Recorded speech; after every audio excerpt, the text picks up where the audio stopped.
बिस्मिल्लाहिर्रहमानिर्रहीम। अस्सलाम वालेकुम।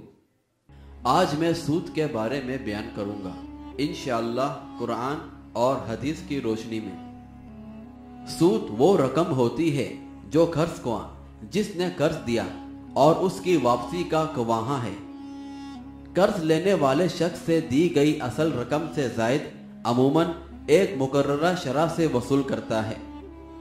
इस्लाम ने सूद के कारोबार को बहुत बड़ा गुनाह करार दिया है। अल्लाह ताला ने मुसलमानों को सूद तर्क करने का हुक्म दिया है। जैसा कि सूरह अल बकरा में अल्लाह ताला फरमाता है, ऐ लोगों जो ईमान लाए हो, अल्लाह से डरो और जो सूद बाकी है उसे छोड़ दो अगर तुम ईमानदार हो। फिर अगर तुमने ऐसा ना किया तो अल्लाह और उसके रसूल से जंग के लिए तैयार हो जाओ। सूद की दो इकसाम हैं। नंबर 1 आधार सूद। उसकी कई किस्में हैं। मसलन कर्ज ख्वाह किसी को एक मुकर्ररा मयाद के लिए कर्ज दे, जब वो मयाद गुजर जाए और मकरूज रकम वापस ना दे सके तो उसे उस शर्त पर मजीद वक्त दे कि वो असल जर से ज्यादा रकम अदा करेगा।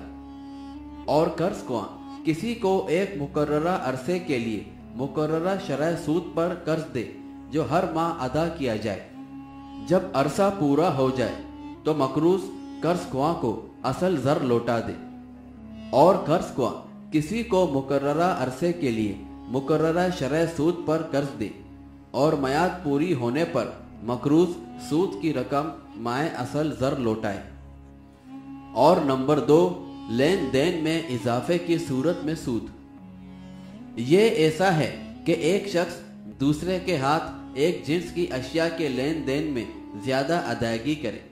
मसलन रकम के बदले रकम, गंदम के बदले गंदम, खजूर के बदले खजूर, नमक के बदले नमक, सोने के बदले सोना, चांदी के बदले चांदी और चावल के बदले चावल का तबादला करते हुए बराबर मिकदार में लेने के बजाय ज्यादा मिकदार में ले या अदा करे।